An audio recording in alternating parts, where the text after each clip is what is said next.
Hello and most welcome to 1647 of the series. We are really paving it in. I already recorded 1644 and 1645, and then we made previously Life Death 1646 and now 1647. That will be an astonishing 5 hours of incessant recording. And today, this time, we will do an article by the author Hans-JOSEF KLAUCK, Do They Never Come Back? And we are currently on page 687. And let me see, it's the 5th paragraph, if I count correctly, yes. Small paragraphs here. Books 5 and 8.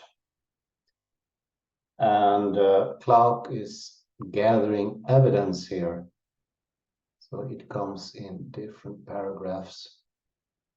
And it's about the proofs, witness of the Nero myth from different sources. These books are from the Sibylline oracles. And what we gone through before is a mentioning of Nero in a poem where they mention his crimes and that he will come back somehow. And in what way? And now we are on the B proof, so to speak, and books 5 and 8 of the Sibylline. Most important for our understanding of the Nero myth, however, is book 5, the final redaction of which is still of Jewish provenance and can be dated tentatively in the time of Hadrian. That's between 117 and 130. Before the Jewish revolt of 132. And of course of the destruction of the temple and the Exodus and all. The first section dealing with Nero reads, quote,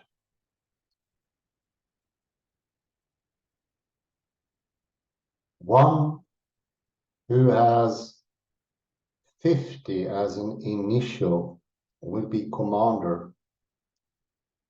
A terrible snake breathing out grievous war, who one day will lay hands on his own family and slay them.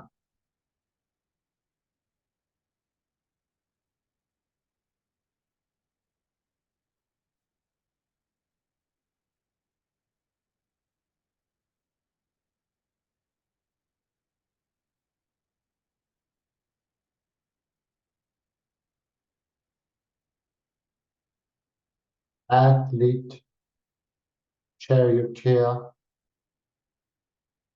murderer, one who does 10,000 things.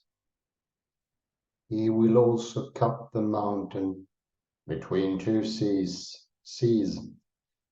and defile it with gore. But even when he disappears, he will be destructive. Then he will return declaring himself equal to God. But God will prove that Nero is not.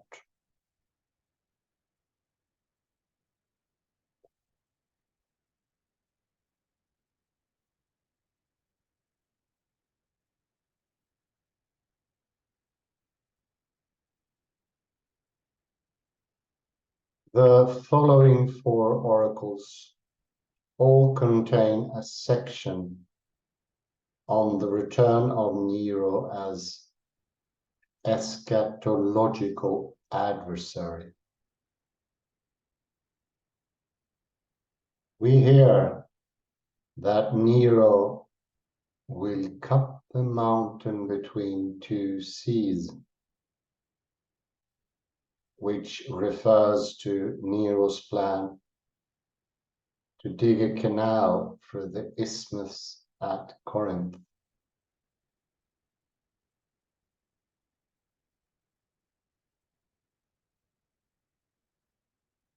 This project rouses the special anger of our Jewish authors, because as we know from Josephus,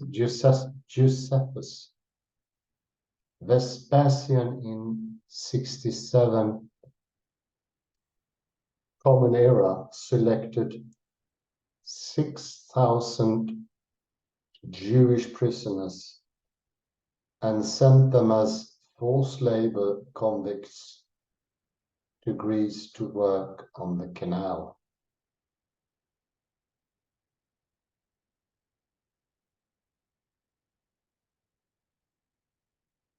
The main message of the 4 Nero oracles in Book 5 is: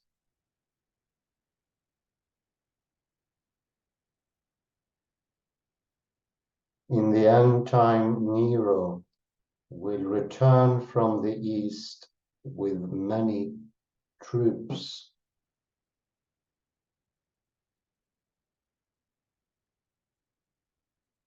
He will destroy the city of Rome and then try to conquer the rest of the world.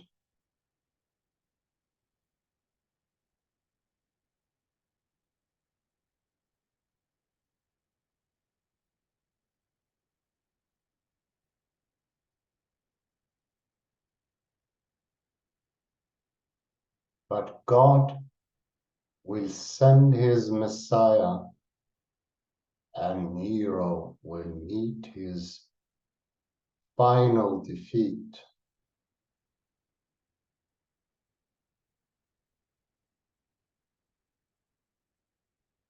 Some details are of special interest.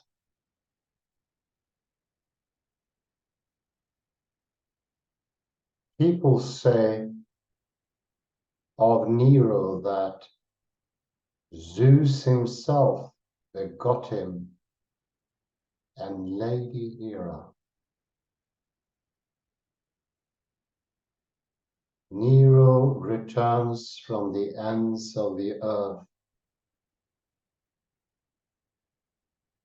and in one instance he seems to come from on high through the air.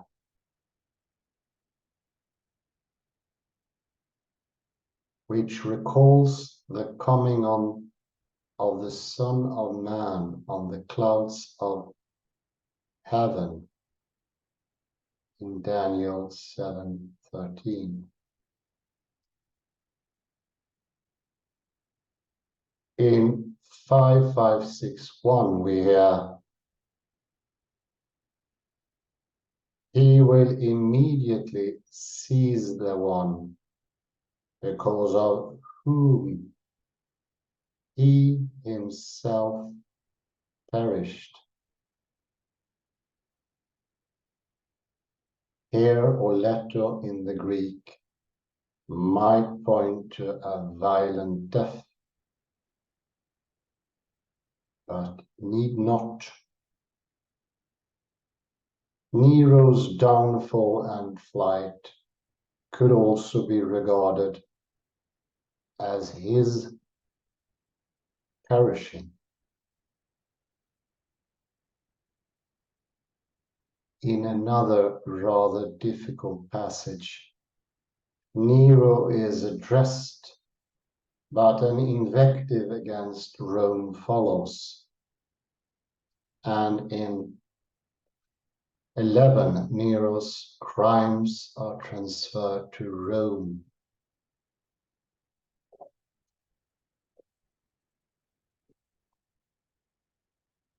The emperor and the empire are more or less identified,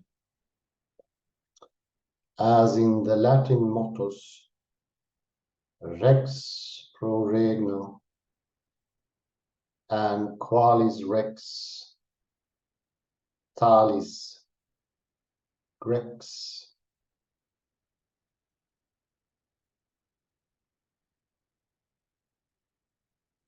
The Nero material is partly repeated in Book 8, which has a complicated tradition history. The opening lines 1 to 193 are basically of Jewish origin and can be dated around 175. Nero is called a purple dragon and a great beast, and at the end he will pass over to Hades.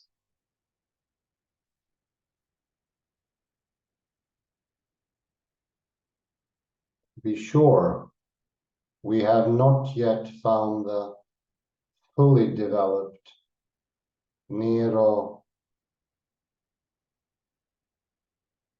Redivivus myth.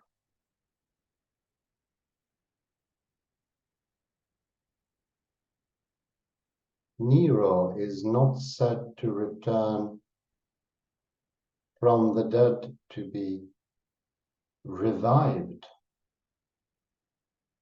and it is not even directly postulated that he underwent a translation like Elijah.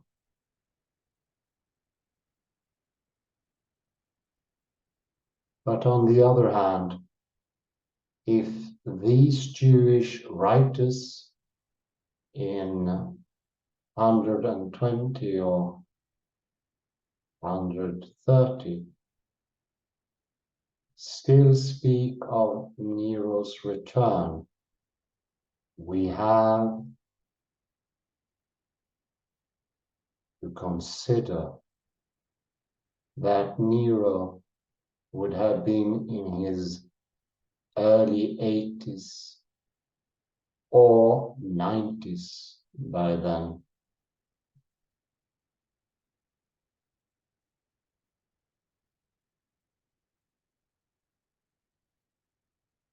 This is even more acutely problematic in Book 8, with its Jewish part stemming from 175. And we do have some mythological elements, such as is coming from the air, from the ends of the world, and the descriptions of him as dragon and beast.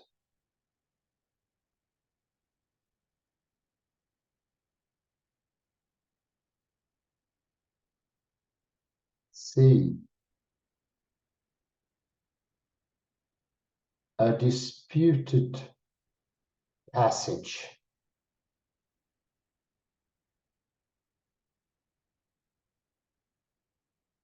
We are now ready to return to a much disputed passage in Book 3. Most scholars agree that the introductory verses 1 to 96 do not belong to Book 3, but once form the end of a now lost second book.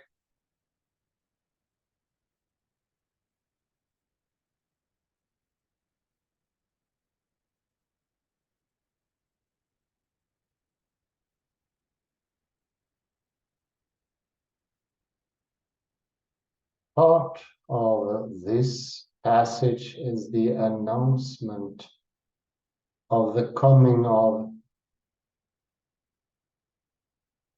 Beliar in BV. Then Beliar or Beliar will come from the Sebastoni, and he will raise up the height of the mountains. He will raise up the sea. He will raise up the dead and perform many signs. He will indeed lead men astray, and he will lead astray many faithful, chosen Hebrews.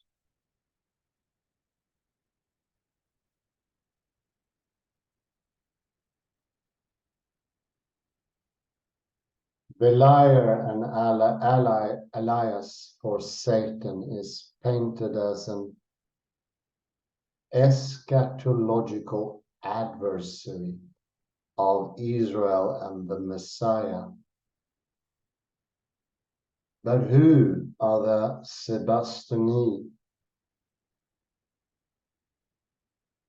One answer is the old city Samaria was renamed Sebaste in 25 before the Common Era. The text says that the adversary, the anti-Messiah, will come from Samaria. The parallels adduced to this Jewish expectation are weak, nearly non-existent. To think of Simon Magus in Acts 8 would make this passage a Christian interpolation, but this is otherwise an unnecessary option in the explanation of this material.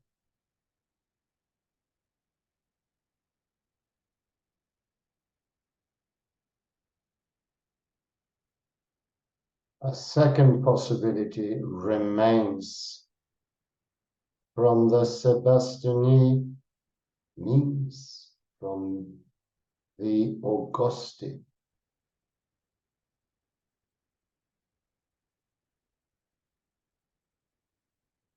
An offspring of the family of Augustus will act as Beliar. That could easily be Nero, which means that the text was written around 70 to 80 Common Era.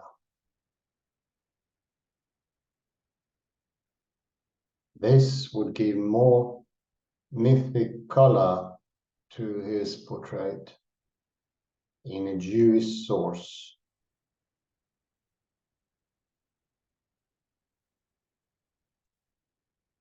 In support of this, appeal is usually made to the ascension of Isaiah,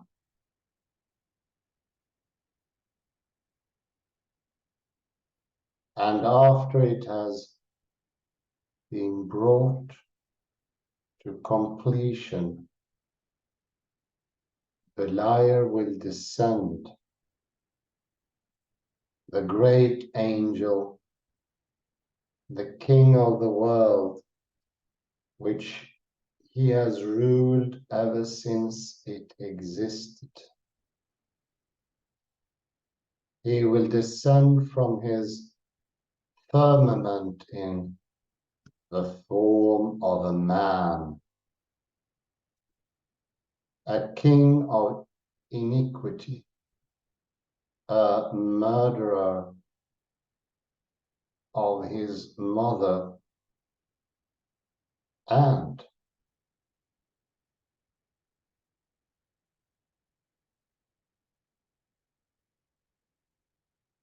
will persecute the plant which the 12 apostles of the beloved will have planted. This angel, Beliar, will come in the form of that king.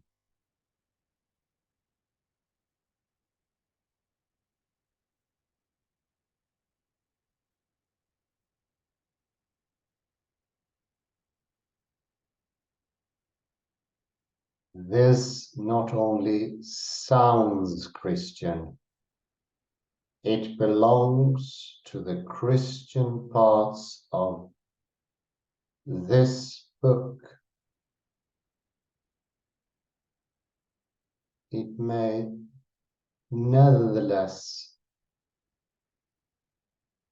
come from the end of the 1st century Common Era. It does not seem to have been written under the influence of revelation, so we have at least an independent Christian adaptation of the Nero legend from the Jewish tradition,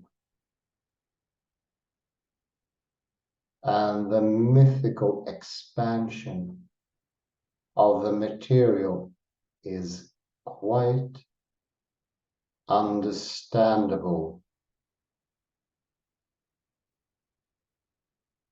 Some details already pointed out in that direction.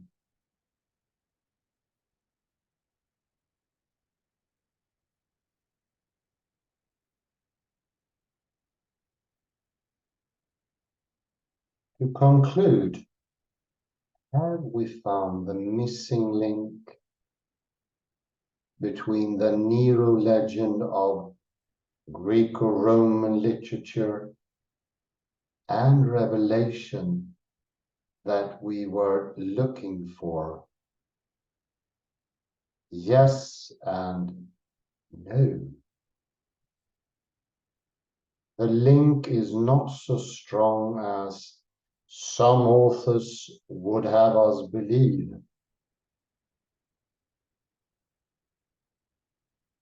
The most evolved conception is only found in one passage of uncertain origin and message in Book 3 and in Christian writings.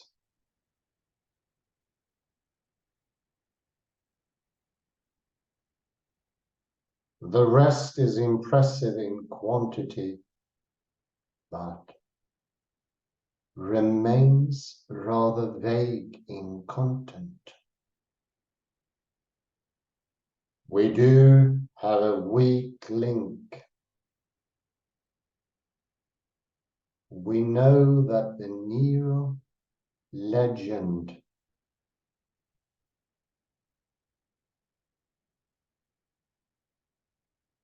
survived in Jewish circles, was used there with polemical intentions, and was embellished in several ways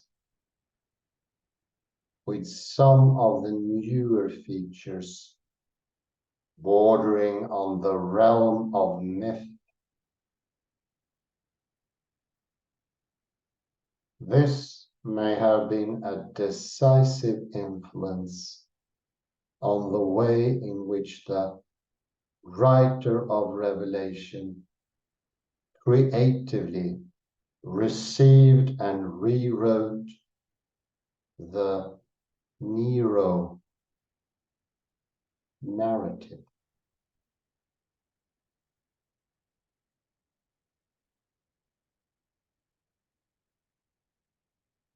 Three,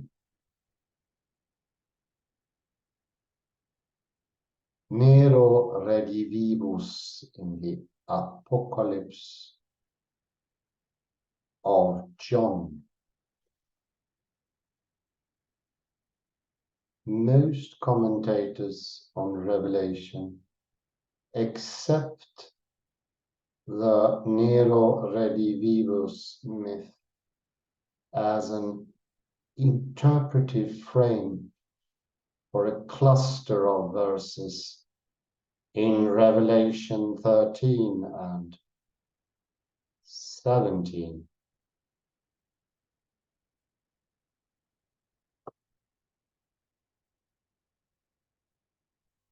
But there has always been protest against this interpretation too. And there is now a growing number of dissenting voices, which, for different reasons, want to exclude Nero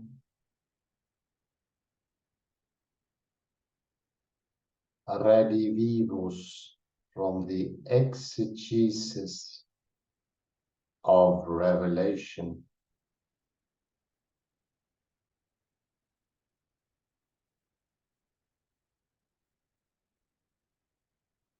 Therefore, a fresh presentation of the evidence showing how features of the Nero tradition may have been adapted by the author of Revelation for his own purposes may not seem out of place.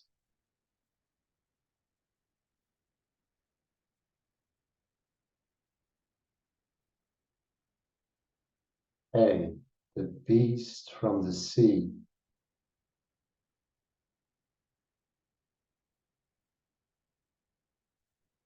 In Revelation 13:1, the seer sees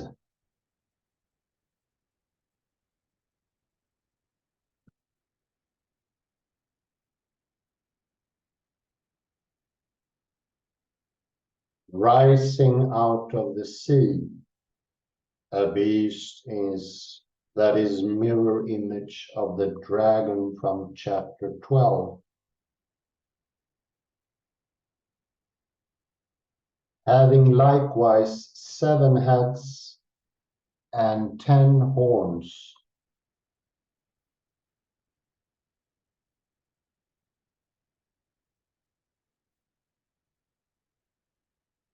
In V3, the seer continues, I saw one of his heads as if it were wounded to death, and his deadly wound was healed, and all the world wondered after the beast.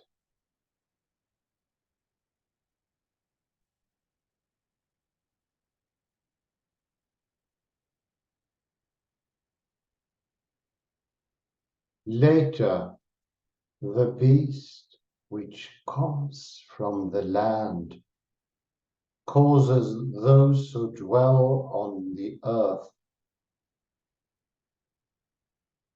to worship the first beast whose deadly wound was healed, and tells them to make an image of the beast by the sword, and yet lived. If we understand the beast from the sea as a personification of the Roman Empire and its power, it is quite reasonable to take the heads as its emperors, as epitaphs for the emperors with religious significance, like Augustus, Divus, Divi Filius, Epiphanos Theos, Sotirke Evergetis, Dominus ac Deus. Then the deadly wounded head fits Nero especially well, since he committed suicide by driving a dagger through his throat. That's the way of committing suicide in Roman times.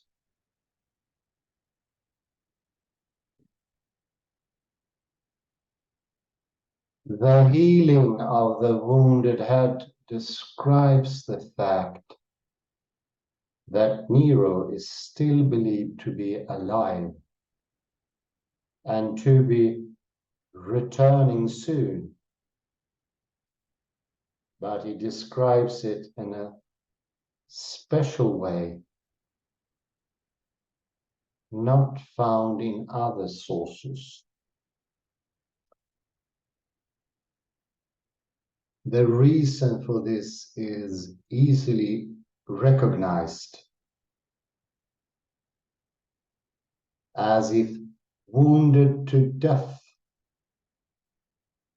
recalls the description of the lamb in 5:6, standing as slaughtered. Lamb is perhaps the most important name for Jesus Christ in Revelation, and slaughtered refers to his crucifixion.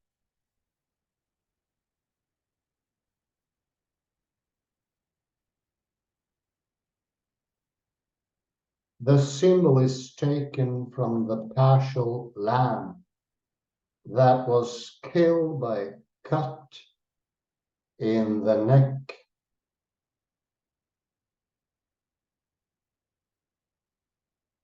And in the case of Jesus, that still shows, quite analogous, by the way, to Johann 9 Jesus, who still bears after the resurrection, the marks of the nails and the wound in his side.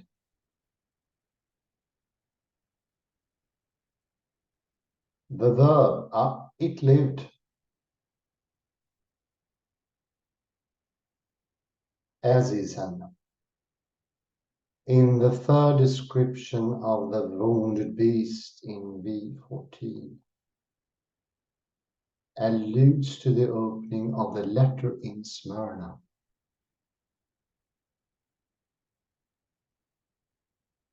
These are the words of the first and the last, who was dead and came to life.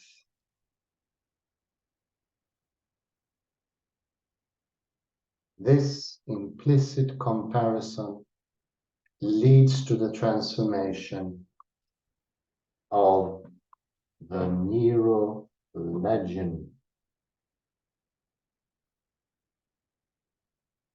In V3, one of the heads is wounded, presumably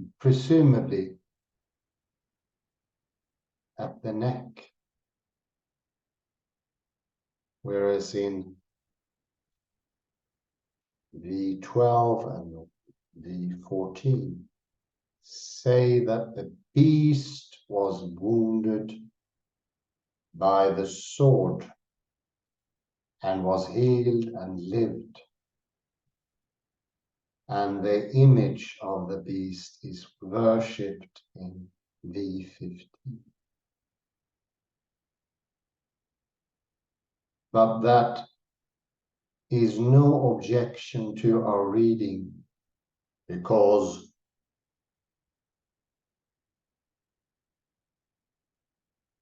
emperor and empire form a kind of symbiosis. Rex pro regno. This is an important argument. So let us illustrate it with an example from Seneca. In De Clementia, he tells his pupil Nero, "You are the soul of the empire is your body." And I will look at some sites here.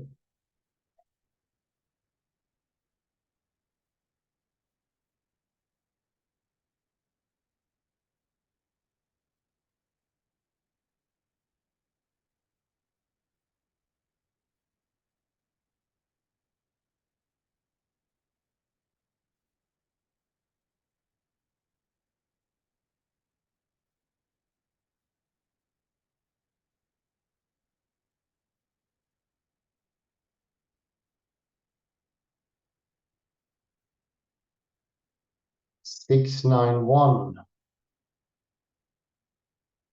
in the second paragraph, the beast from the sea. In Revelation 3:1, the seer sees rising up out of the sea a beast that is the mirror image of the dragon from chapter 12, having likewise 7 heads and 10 horns. And there we see, and I saw one of his heads as if it were wounded to death, and his deadly wound was healed. And all the world wondered after the beast. And further down we see in the 20th sentence, it is quite reasonable to take the heads as its emperors. And we get a reference to the names as the different heads. Then the deadly wounded head fits Nero especially well, since he committed suicide by driving a dagger through his throat. That's the Roman way of committing suicide. So the body of Nero and the Roman Empire, Rex pro regno, as we see in 692, second paragraph. And it is, as it says in the text, an important argument where he tells his pupil Nero, look at that, you are the soul of the empire is your body. So their heads are the different emperors, and they get cut off by a sword. So this killing, the murder, is still internal and external, which makes it real. And I will also compare that how Nero was accused of killing his own mother. That's external murder and internal murder as suicide. Once more is the double take, which is necessary for it to be real. Now we start understanding how the myth came about, how it managed to become flesh and blood as a myth, to use the same analog here. Nothing can be true without contradictions. We learn that through the series. The evil is one-sided truth, an established truth with no contradiction. The devil never contradicts himself. That is evil. Nero is that evil, and is the soul, I like the soul of the empire, and the empire is his body. Your body, it says in the text, but let's say it's his body.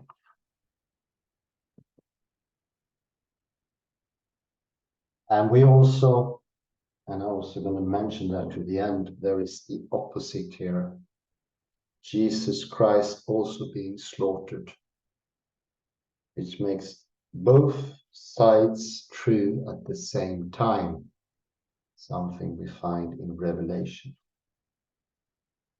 So it fits together. All of a sudden it becomes corporal, it becomes real, and that sort of one-sidedness, one truth, no contradictions, no oppositions, that evil force of the serpent or the Medusa, if you like, is sliding away. And we have the many heads, the different meanings, many names of the emperors, and they also get different titles.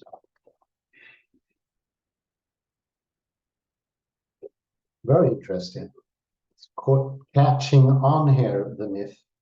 It's no longer one-sided truth. Maybe a comment from my colleague Kalle here before we end. Yes, give me a second.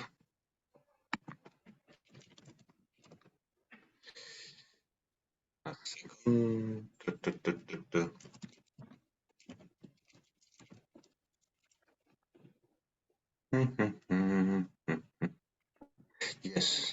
Okay, now I will check it again. So let's return a few pages back. We began today on page, let me see, with the, let me see.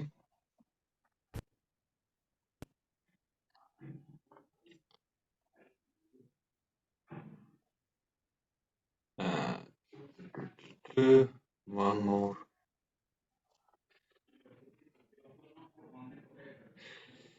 Here. I found this most exciting. This is page, first page for today. It was 687, 687, 687.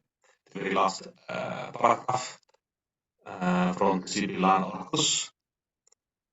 One who has 50 as an initial will be commander. And this nun, the Hebrew letter nun, equals 50, a terrible snake. And let us see the footnote 18. This attribute may have been given to Nero because his murder of his mother, because snakes are said to eat through the body of their mothers. Ah, very good. During birth and kill them, the Plutarch's. But there is something else to this, besides this fact that snakes are said to eat through the body of their mothers.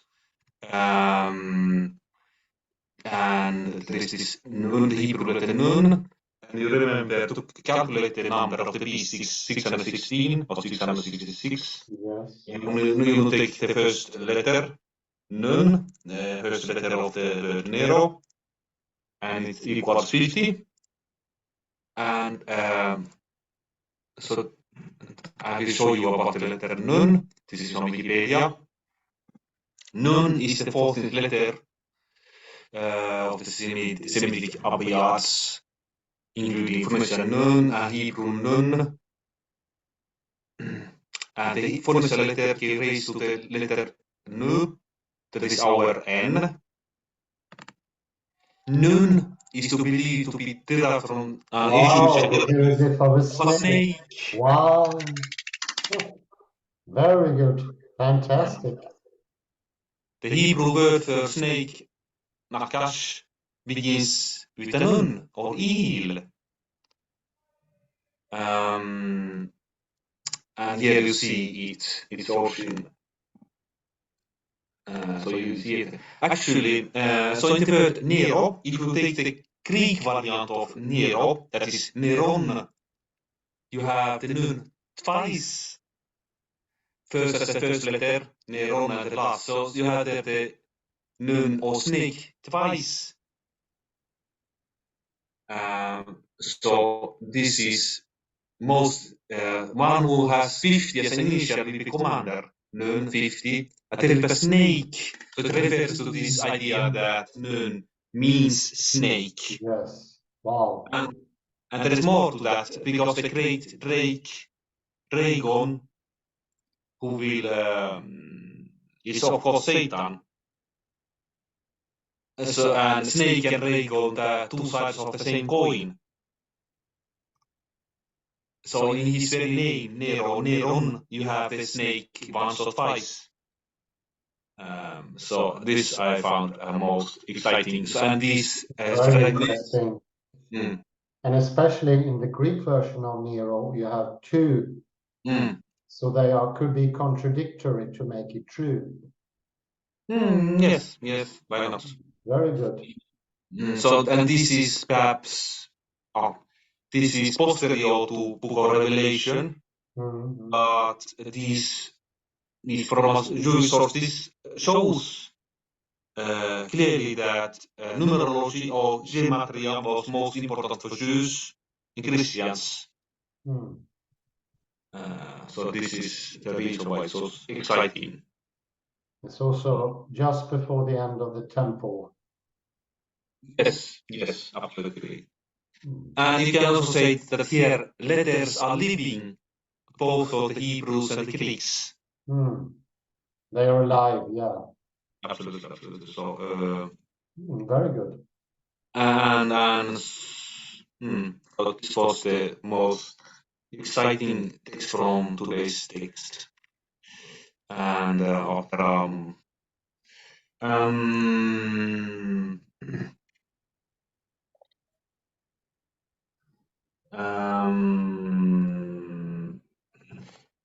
and this I think that Nero and Christ is something bad and something highly good.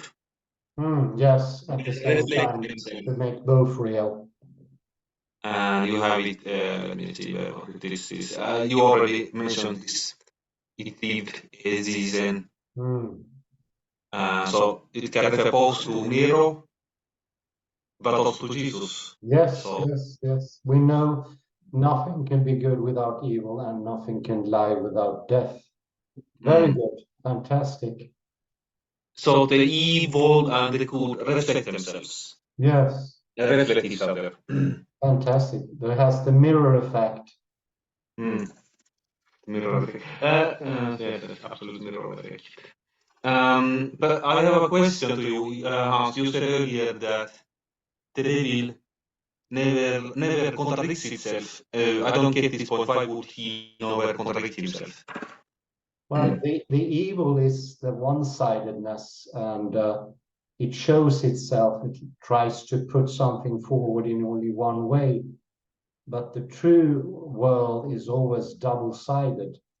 So the devil uses deception to trick us into one-sidedness.